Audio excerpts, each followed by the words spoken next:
Good day. Here are the headlines from the Philippine News Agency.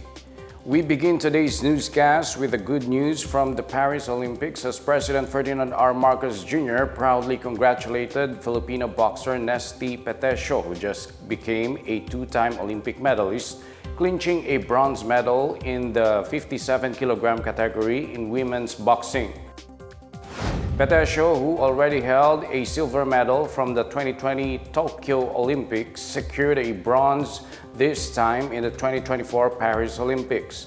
In a social media post, President Marcos extended his congratulations to Petecio for showing the Filipino fighting spirit. He also said that the whole country is united in celebrating her success.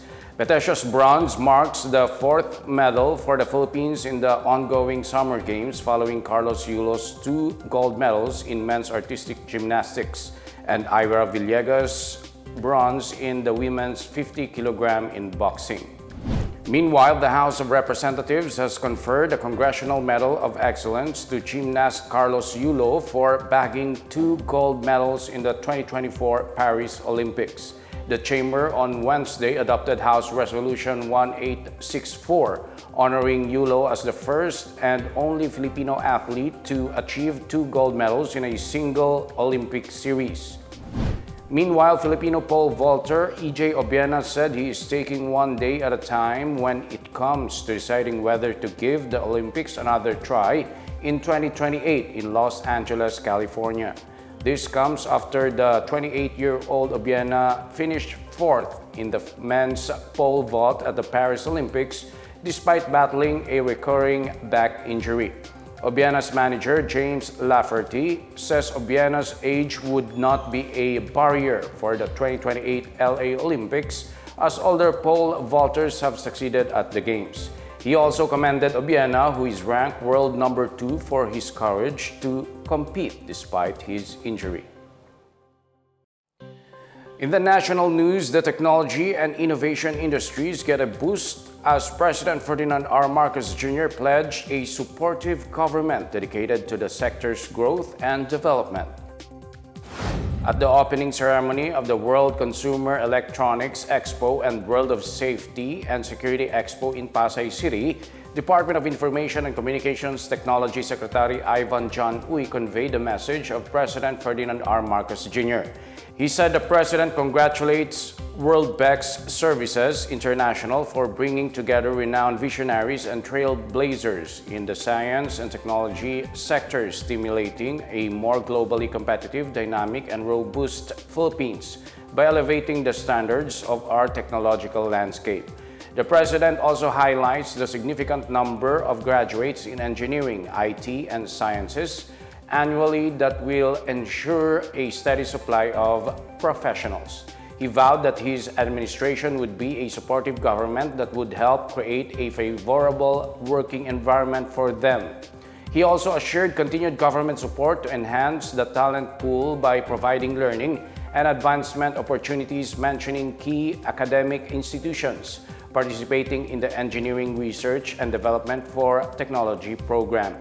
He also acknowledged the contributions of industry participants to the growth of technology and innovation sectors, which have generated employment opportunities for Filipinos.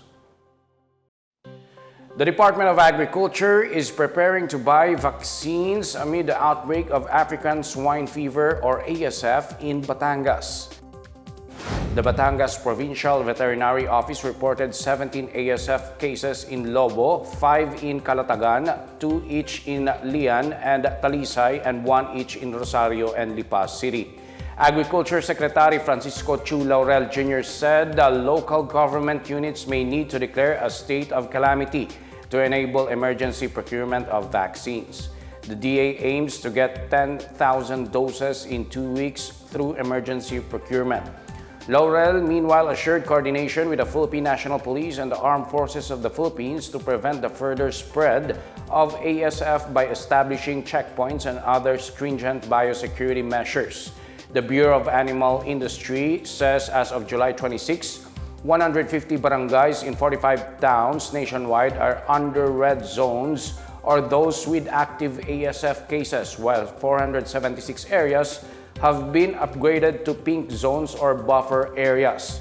The agency plans to launch the government-controlled vaccinations using Vietnam's AVAC live vaccines in the third quarter of the year. In news overseas, Filipinos in the United Kingdom are advised to be cautious as violent protests continue to escalate in various British cities. The Philippine Embassy in the UK has issued an advisory urging Filipinos to be vigilant, avoid areas of mass gatherings, and follow updates and guidance from authorities.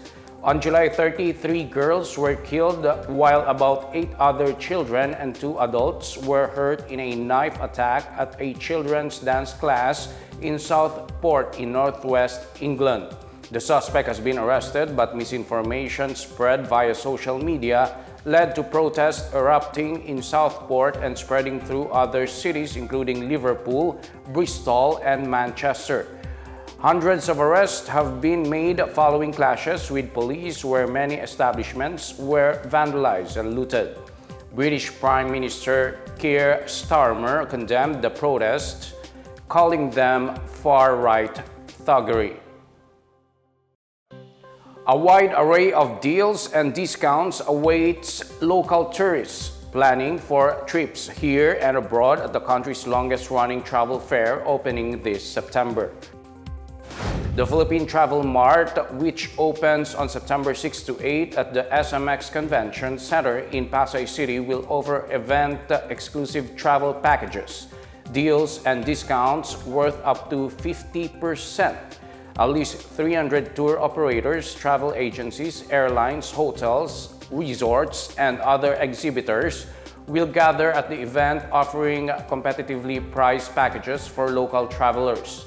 The Philippine Tour Operators Association said the Philippine Travel Mart, focusing on local, new, and emerging destinations, will hype biodiversity in lesser-known places in the country this year. The fair will also showcase how the tourism sector is ready to embrace next-gen or next-generation tourism, which promotes new shifts in tourism practices, preferences, and behaviors after the pandemic.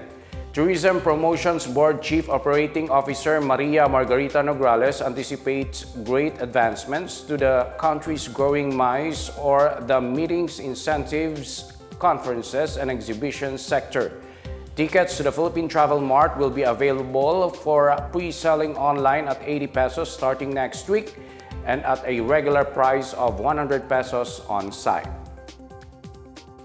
And that's the latest of the biggest stories on the PNA Headlines. For more news updates, please visit our website pna.gov.ph or our Facebook and X account, Philippine News Agency. The PNA Headlines is also streamed via the Servicio Facebook page. You may also watch the PNA Headlines through the Philippine News Agency's YouTube account and via the News and Information Bureau website under PNA News. I'm Wilnard Bacelonia. This is the PNA Headlines, bringing stories that unite the nation.